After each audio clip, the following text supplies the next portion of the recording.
CH24C-24 मानव और जय सिंह की दोस्ती। जय सिंह, मानव तुम सच में एक कौशल जादूगर हो, सच में तुम अद्भुत शक्तिशाली हो। मानव, जो समुद्र की ओर देख रहा था, वो अपनी दाईं ओर मुड़ा। मानव ने कोई जवाब नहीं दिया और अपना सिर फिर से आगे कर लिया। आपके सहयोग के लिए धन्यवाद फोल्डेड हैंड्स, मैं इस उपकार को कभी नहीं भूलूंगा।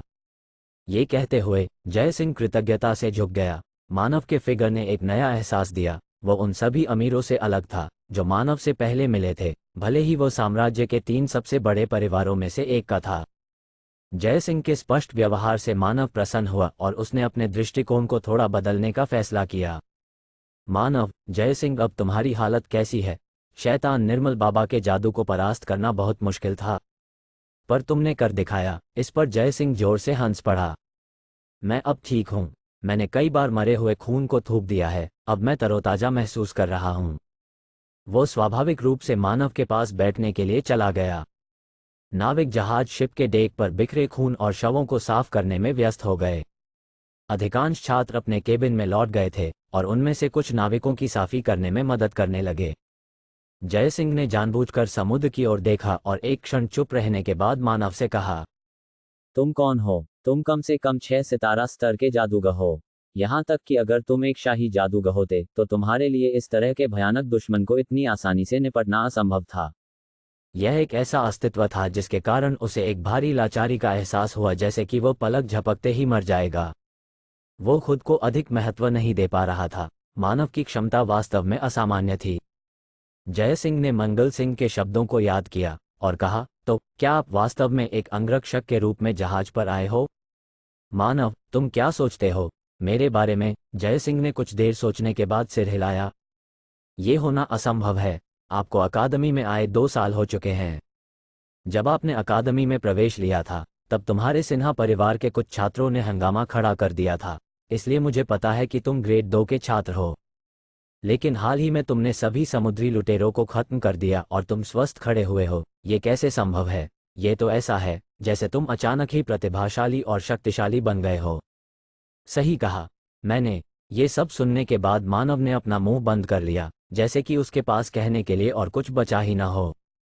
जय सिंह ने महसूस किया कि बातचीत जारी रखने का मानव का कोई इरादा नहीं है। जय सिंह के पास भी सवाल जारी रखने का कोई कारण नहीं बचा था, क्योंकि मानव ने उसकी जान बचाई थी, इसलिए वह ये उपकार कैसे भूल सकता है। वो एक अजीब सी मुस्कान के साथ उठकर जाने वाला होता है और मानव से कहता है, क्या आप मेरे परिवार के पास रुकना चाहेंगे? वो तुम्हें अवश्य ही इनाम देंगे। वह राजावत परिवार में अतिथि बनने का अवसर दे रहा था, जो साम्राज्य के 3 महान कुलीन परिवारों में से एक था। किसी अन्य महानुभाव के लिए ऐसा निमंत्रण एक अभूतपूर्व वरदान होता है, लेकिन मानव अभी भी उदास था। मानव ने अचानक अपना सिर उठाया और जय सिंह की ओर देखने लगा। मानव ने अंत में एक अलग प्रतिक्रिया व्यक्त की, क्या तुम मुझे कुछ पैसे दे सकते हो? लगभग 20 सोने के सिक्के। 20 सोने के सिक्के। आम लोगों के लिए यह एक बड़ी रकम थी, लेकिन जय सिंह के लिए यह कुछ भी नहीं था।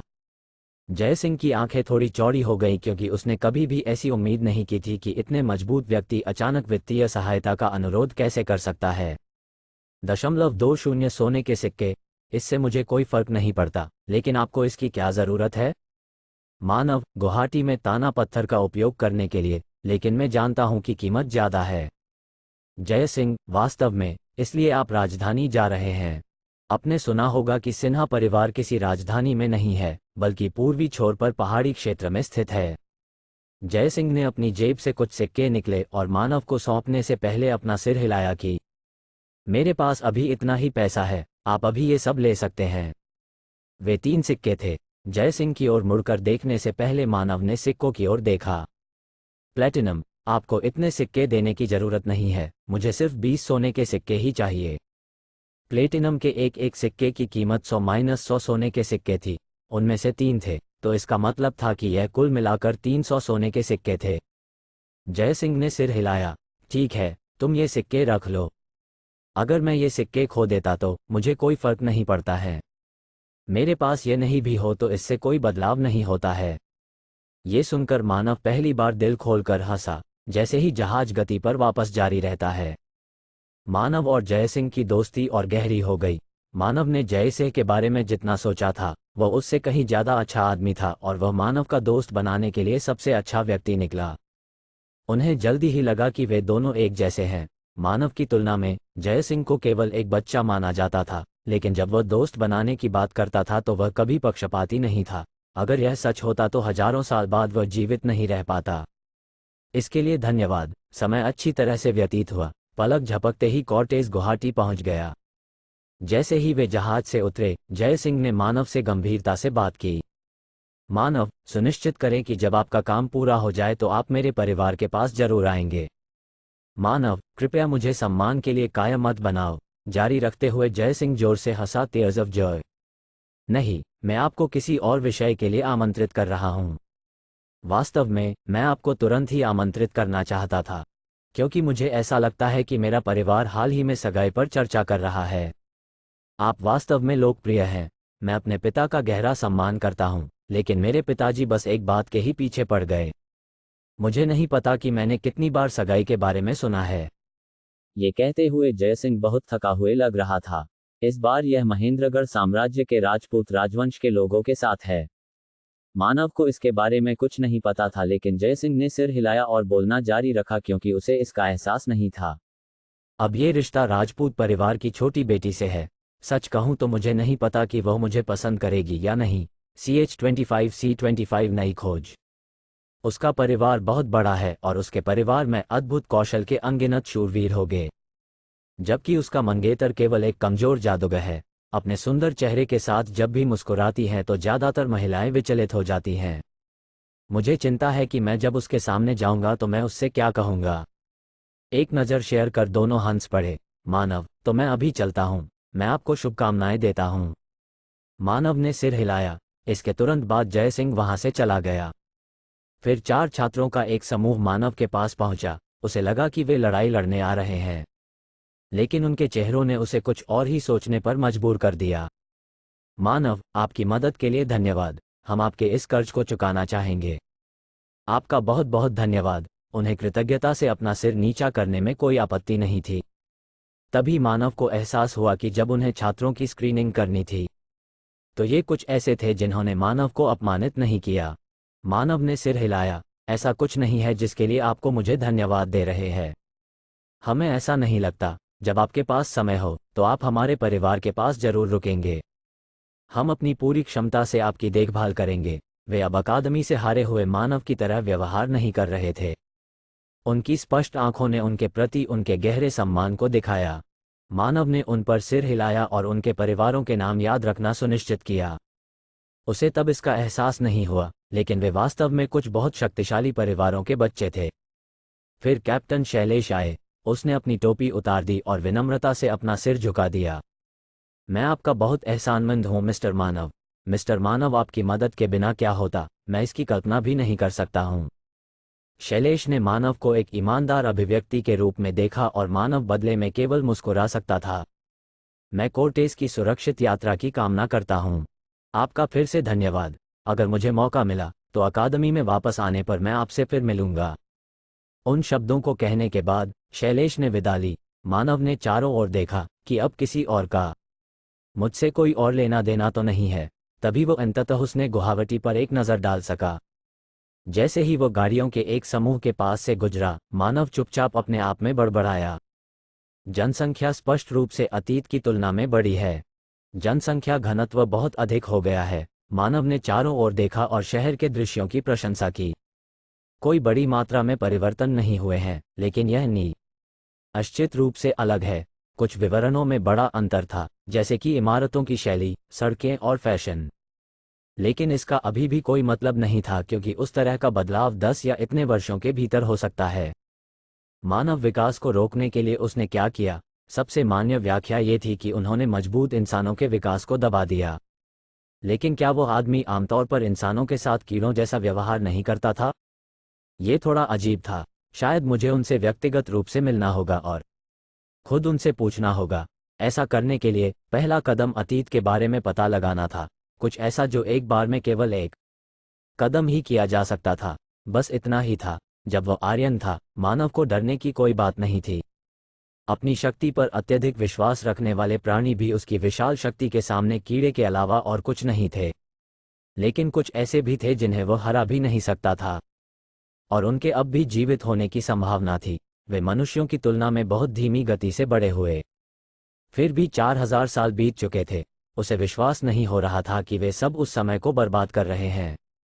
जैसे ही उसने इस बारे में सोचा, मानव को अचानक लगा कि उसके आगे का रास्ता अनिश्चितताओं से भरा है। वो थोड़ा असहाय महसूस कर रहा था, लेकिन कुछ ही देर बाद उसने अपना सिर हिला दिया।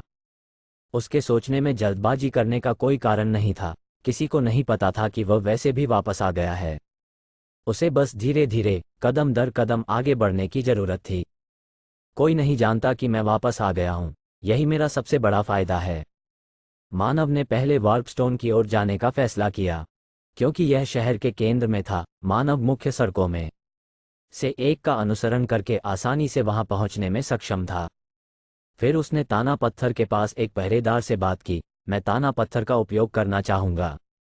क्या आपके पास अपनी पहचान साबित करने के लिए कुछ है? मानव ने एक पहचान पत्र निकाला। गार्ड ने सिर हिलाने से पहले प्रमाण पत्र की बारीकी से जांच की। तो आप सूर्योदय अकादमी के छात्र हैं, कृपया मुझे अपनी मंजिल बताएं। एक क्षण प्रतीक्षा करें। गार्ड के इतना कहने के बाद उसने कुछ दस्तावेज सौंपने से पहले निकालने लगा। मानव ने इस पर नजर डालने के बाद महसूस किया कि यह एक प्रकार की समय सारिणी अनुसूची थी। समझा, इसलिए अगर मैं चाहता तो मैं तुरंत नहीं जा सकता था। मुझे एक जहाज या एक वैगन के समान समय निर्धारित करने की आवश्यकता है। यह एक कुशल प्रणाली थी। मानव एक बार फिर प्रशंसा में थे। तभी पहरेदार ने उसकी ओर देखा और कहा, जल्द से जल्द प्रस्थान कल दोपहर है। मानव ने सिर हिलाया। मैं शामिल होना चाहूंगा तो कृपया। शुल्क 15 स्वर्ण है। आपको अग्रिम में 5 स्वर्ण का भुगतान करना होगा। अगर उसके पास केवल 20 सोने के सिक्के होते तो थोड़ी परेशानी होती। मानव ने एक प्लेटिनम का सिक्का निकाला। यह कुछ ऐसा था जिसे अधिकांश आम लोग अपने पूरे जीवन काल में नहीं देख सकते थे, लेकिन गार्ड को आश्चर्य नहीं हुआ और उसने प्लेटिनम के सिक्के को आसानी से स्वीकार कर लिया। बदले में उसे 95 सोने के सिक्के दिए। ताना पत्थर कुछ ऐसा था जो अक्सर रईसों द्वारा उपयोग किया जाता था, इसलिए यह वास्तव में कोई आश्चर्य की बात नहीं थी कि गार्ड उन्हें देखने के आदी थे। कल जब तुम आओ तो तैनात गार्ड को यह देना सुनिश्चित करो। कृपया ध्यान रखें कि यदि आप इसे खो देते हैं तो इसे फिर से जारी नहीं किया जाएगा। मानव ने ताना पत्थर क्षेत्र से दूर जाते समय गार्ड द्वारा दी गई पीली गेंद को दूर रख दिया। कल दोपहर, अभी भी बहुत समय था। मानव ने नीचे अपने शरीर की ओर देखा। उन्होंने अकादमी की छात्र वर्दी पहनी हुई थी। यह असहज नहीं था, लेकिन यह आरामदायक भी नहीं था। इसके अलावा उस पर समुद्री लुटेरों के कुछ खून के धब्बे थे। ये पहाड़ों की यात्रा के लिए उपयुक्त नहीं है। कालकोठरी की खोज उसके 6 सितारों तक पहुंचने के बाद ही शुरू होगी। इसलिए मानव को केवल अभ्यास करने की जरूरत थी। लगभग 1 महीने के अभ्यास के बाद उसके पास 6 सितारा चरण में आगे बढ़ने के लिए आवश्यक सभी मान होने चाहिए। जंगल में रहने के लिए उसे आरामदायक कपड़े, औजार और भोजन की आवश्यकता होगी। जैसे की बदौलत उसके पास बहुत पैसा था, इसलिए बेहतर होगा कि वो चीजें अभी खरीद लें। क्योंकि वो एक बड़े शहर में था, मानव ने एक दुकान की तलाश शुरू की। CH26C-26 दुकान की खोज। मानव को पहली चीज जो खरीदने की जरूरत थी वह थी कपड़े। उसने जो वर्दी पहनी थी वह बहुत आरामदायक नहीं थी और लंबी अवधि के कैंपिंग ट्रिप के लिए उपयुक्त नहीं होगी। उसे लंबी पैदल यात्रा के जूते और एक कवच भी खरीदना होगा। सैनिकों के लिए किसी प्रकार का चमड़े का कवच भी अच्छा होगा। ये कहना सुरक्षित था कि कवच सैनिक के लिए अच्छा था, जिन्हें लंबे समय तक बाहर रहना पड़ता था, और ये बाहरी गतिविधियों के लिए सबसे उपयुक्त होना चाहिए। जैसे ही वो इधर उधर भटकता रहा, मानव को एक ऐसा स्टोव मिला जो आशाजनक लग रहा था। ऐसा लग रहा था कि यह एक सामान्य व्यापारिक दुकान है जो अमीर लोगों को समर्पित है, क्योंकि न केवल कवच बल्कि हथियार, औषधि और अन्य उपकरण सभी वहां मिल सकते हैं। ऐसा लग रहा था कि स्टोर सबसे बड़ा है जो पूरे शहर में मिल जाएगा। चूंकि यह इतना बड़ा था, तब मानव को लगा कि वह संभवतः किसी अन्य स्टोर की खोज किए बिना अपनी जरूरत की सभी चीजें प्राप्त करने में सक्षम होगा। जब मानव ने दरवाजा खोला और अंदर चला गया, तो एक मध्यम आयु वर्ग के व्यक्ति ने एक उदार प्रभाव दिया और उसका अभिवादन किया। आपका स्वागत है सर, क्या मेरे द्वारा आपकी कोई सहायता हो सकती है? मैं व्यवहारिक कवच के एक सेट की तलाश में हूँ। स्टोर के मालिक सेठ हर्षित पटेल ने मानव के कपड़ों को तुरंत स्कैन किया। वो एक सूर्योदय अकादमी की वर्दी है। यह एक प्रसिद्ध अकादमी थी जहां केवल कुलीन वर्ग ही भाग ले सकते थे। हर्षित पटेल को पहले भी कई बार वहां से ग्राहक मिल चुके थे। हो सकता है कि खराब आंखों वाले कुछ लोग ध्यान न दें, लेकिन हर्षित पटेल निश्चित रूप से यह सुनिश्चित करता है कि वो इन छात्रों के साथ गर्मजोशी से पेश न आए, क्योंकि इन छात्रों का स्टोर की बिक्री में बहुत योगदान रहा। क्योंकि उन्हें धोखा देना आसान था, उन्हें आसानी से मूर्ख बना जा सकता था। वह जानता था कि वे कौन सी चीजें खरीदना पसंद करते हैं और उनसे कैसे निपटना है। हर्षित पटेल की आंखें चमक उठी क्योंकि उसने अपनी नाक की आंतरिक प्रशंसा की। आज एक और बत्तख अपने 2 पैरों पर चल पड़ी। वो अंदर से खुशी से हंसा, हालांकि उसने इसे अच्छी तरह छुपाया। बहुत अच्छा, कृपया मेरा पीछा करें। सबसे पहले हर्षित पटेल ने उसे एक बहुत ही रंगीन पोशाक, ड्रेस, और कहा इसे कवच नहीं माना जा सकता है। ये पहनने में बहुत फैंसी लगेगी। ये ड्रेस बड़े जादूगर और अभिनेता पहनते हैं। जब उसने मानव की खाली टटकटकी को देखा तो हर्षित पटेल मदद नहीं कर सका, लेकिन स्पष्ट रूप से मुस्कुराया। ये हो चुका है। 1 मिनट, आप ये देखिए, ये सुनहरी लोमड़ी की खाल से बना एक कवच है। ये भव्य है, लेकिन अधिकांश लोगों के लिए इसे खींचना एक कठिन डिजाइन है। हालांकि मेरा मानना है कि यह आज अपने भाग्य के मालिक से मिल गया है। मुझे यकीन है कि यह आपकी आभा से पूरी तरह मेल खाएगा। हर्षित पटेल जारी रहा, कवच की छाती की ओर इशारा करते हुए कहा, इसमें नीलम को कारीगर है जो प्रथम श्रेणी के शिल्पकार द्वारा ही तराशा जाता है। उस पर सफाई का जादू भी होता है। अगर ये गंदी भी हो जाती है, एक पल के बाद अपने आप साफ हो जाती है। सेठ जी, मानव के हाव भाव और ठंडे हो गए। मानव, ये कवच व्यवहारिक है? हर्षित पटेल थोड़ा डरा हुआ लग रहा था, लेकिन उसने कहा, हाँ हाँ, यह सही है। मानव, मुझे लगता है कि मैं गलत स्टोर पर आ गया हूँ। फिर जैसे ही वह बिना किसी हिचकिचाहट के घूमा, हर्षित पटेल ने महसूस किया कि कुछ सही नहीं था। 1 मिनट और रुको, कृपया मुझे बताएं कि आप किस प्रकार के कवच की तलाश में हैं। मानव ने बिना रुके ठंडक से जवाब दिया, उत्कृष्ट स्थायित्व और लोच हो, हल्का हो और जिसमें बहुत अधिक गंध नहीं आती हो। भले ही इसे लंबे समय तक न धोया जाए, जो पहनने में भी आसान हो। फिर उसने चारों ओर देखा और कहा, मुझे नहीं लगता कि इस स्टोर में ऐसा कुछ है। अगर आपके पास इसमें का कोई कवच है तो कृपया मुझे बताइए। हर्षित पटेल ने पीछा करते हुए अपना सिर हिलाया, नहीं, मैं एक पल के लिए गलत था, कृपया मुझे माफ करें। उसके बाद वो मानव को स्टोर की गहराई में ले गया। कुछ कमरों से गुजरते हुए उसके दिमाग में एक विचार आया। वो एक सैनिक की तरह बात कर रहा था जो कई लड़ाइयों से गुजरा है। मैंने कभी किसी रईस के बारे में नहीं सुना जो ऐसा कवच खरीदना चाहता हो। जल्द ही हर्षित पटेल मानव को स्टोर के बहुत पीछे ले आया। जब उसने दरवाजा खोला तो मानव ने अपनी अभिव्यक्ति के नर्म होने से पहले चारों ओर देखा। वो जैसा चाहता था वैसा ही कवच वहां था। हर्षित पटेल ने मानव को जिज्ञासु भाव से देखा। ऐसा रहस्यमय ग्राहक, पूरी ईमानदारी से, जब वो उसे यहाँ लाया तो वह केवल आधा आश्वस्त था। यहाँ के सभी हथियार सरल थे और किसी भी चीज से पहले व्यवहारिकता के उद्देश्य से थे। हालांकि एक निश्चित दृष्टिकोण से उन्हें जर्ज माना जा सकता था। कम से कम वे रईसों के सामान्य स्वाद के अनुकूल नहीं थे। वो इस तरह के कचरा दिखाने के लिए चिल्लाने की तैयारी कर रहा था। लेकिन मानव का चेहरा देखने के बाद उसने महसूस किया कि चिंता की कोई बात नहीं है। जैसे ही मानव ने धीरे धीरे कमरे के माध्यम से ब्राउज करना शुरू किया, हर्षित पटेल ने एक सीट ली और उसके लिए अपने इच्छित कपड़े और कवच लेने का इंतजार किया। ऐसा इसलिए था क्योंकि यह ग्राहक उस प्रकार का लग रहा था जिसे परेशान होना पसंद नहीं था। इसलिए यदि उनसे कोई प्रश्न पूछा जाता तो वे प्रतीक्षा करते और फिर वे जाकर ईमानदारी से उसका उत्तर दे देते। जल्द ही मानव ने एक कवच की ओर इशारा किया। सेठ जी, क्या आप मुझे इस कवच के बारे में बता सकते हैं? यह हिमालयन भालू के चमड़े का बना कवच है। हिमालयन भालू? हाँ, यह एक राक्षस है जो हिमालय पर्वत में रहता है। ये औसतन लगभग 4 मीटर तक बड़ा होता है और इसकी त्वचा इतनी सख्त होती है कि अधिकांश सैनिक इसे खरोंच भी नहीं सकते।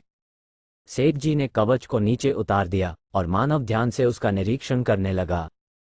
यहाँ तक कि उसे सूंघ भी लिया, ताकि अगर इसे ज्यादा दिनों तक नहीं धोया जाए तो ये बदबू तो नहीं देगा। उन्होंने विशेष रूप से जांच की कि क्या कवच सही और मजबूत है और कारीगरी की प्रक्रिया तो सही ढंग से की गई है। मैं नहीं जानता कि यह छात्र कौन है, लेकिन वो कंजूस व्यक्ति से भी अधिक सावधानी से अपने उपकरण चुन रहा है। एक अच्छा कंजूस व्यक्ति जानता था कि उनके उपकरणों की गुणवत्ता सीधे उनके जीवन से संबंधित है। अत्यधिक सतर्क सैनिक निरीक्षण करने में एक दिन भी व्यतीत कर सकते हैं। उनके सामने छात्र कंजूस लोगों के सभी गुणों का प्रदर्शन कर रहा था। आपने कहा था कि यह एक हिमालयन भालू की खाल से बनाया गया था, तो क्या हुआ अगर मैंने इसे पहना और एक का भी सामना किया? उदाहरण के लिए, क्या वे अत्यधिक शत्रुतापूर्ण हो जाएंगे?